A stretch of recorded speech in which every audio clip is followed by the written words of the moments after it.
വടക്കം പാട്ടുകളിലും ചലച്ചിത്രങ്ങളിലും ഒക്കെ കാണാറുള്ള പ്രതികാരത്തിൻ്റെയും പകവീട്ടലിൻ്റെയും കഥകളാണ് ഇന്ന് രാഷ്ട്രീയത്തിലും അരങ്ങേറുന്നത്. CPM-ൻ്റെ ജില്ലാ സമ്മേളനം നടക്കുന്ന തത്തമംഗലത്തെ മൈതാനിയിൽ വെച്ച് 1971 AKG പുറത്താക്കിയ രണ്ട് പ്രമുഖ നേതാക്കളുണ്ടായിരുന്നു, ചന്ദ്രനാരായണന്മാർ. ER നാരായണനും ER ചന്ദ്രനും എന്ന് പറയുന്ന ഈ രണ്ടു നേതാക്കൾ വിചാരിച്ചാൽ മാത്രമേ ഒരു കാലത്ത് 70കളിൽ പാർട്ടിക്കാരെ സംഘടിപ്പിക്കാൻ കഴിയുമായിരുന്നുള്ളൂ. അവരുടെ കൈകളിലായിരുന്നു ഒരർത്ഥത്തിൽ പാർട്ടി എന്ന് തന്നെ പറയാം.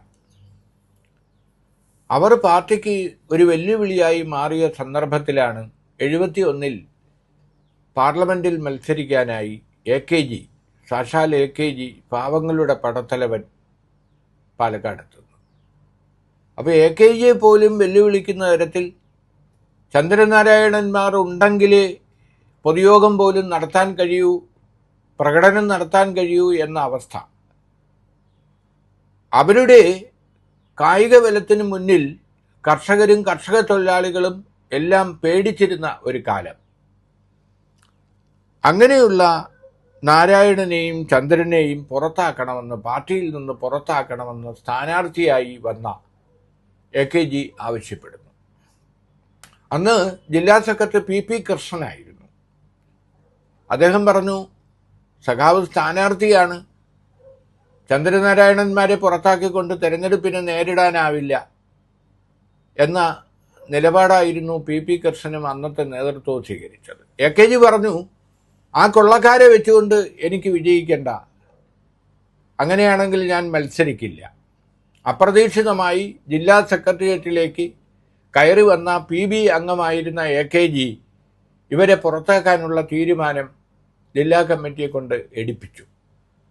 അപ്പോൾ PB അംഗമെന്ന് പറഞ്ഞാൽ ഇന്നത്തെ PB അംഗങ്ങളെ പോലെ അല്ല, AKGയെ പോലെ ചോദ്യം ചെയ്യപ്പെടാത്ത സഖാവിൻ്റെ കൽപ്പന അങ്ങനെ പാർട്ടി നടപ്പാക്കി. ഇന്ന് പാർട്ടി ജില്ലാ സമ്മേളനം നടക്കുന്ന തത്തമംഗലത്തെ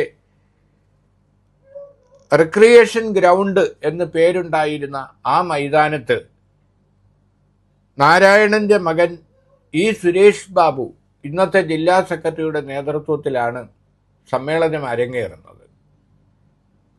ജില്ലാ സെക്രട്ടറിയായി 3 വർഷം പൂർത്തിയാക്കുന്ന സുരേഷ് ബാബു വീണ്ടും ജില്ലാ സെക്രട്ടറിയായി തിരഞ്ഞെടുക്കപ്പെടും എന്നാണ് മാധ്യമങ്ങൾ പറയുന്നത്.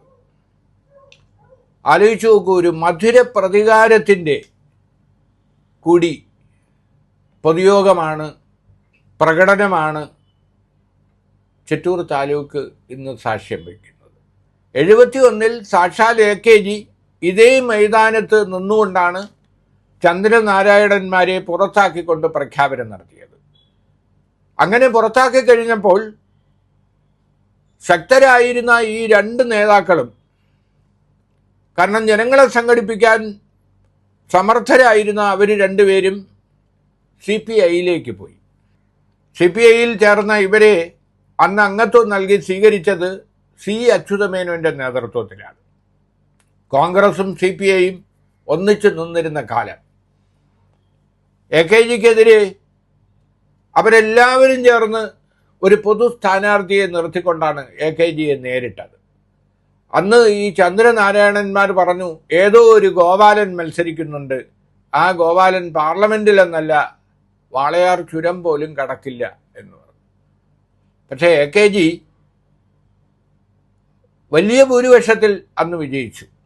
അങ്ങനെയാണ് പാലക്കാട് നിന്നും AKG പാർലമെൻറ്റിൽ എത്തുന്നതും പ്രതിപക്ഷ നേതാവായി നെഹ്റു പ്രധാനമന്ത്രിയായിരിക്കെ ഇടതുപക്ഷത്തെ നയിക്കുന്നത്.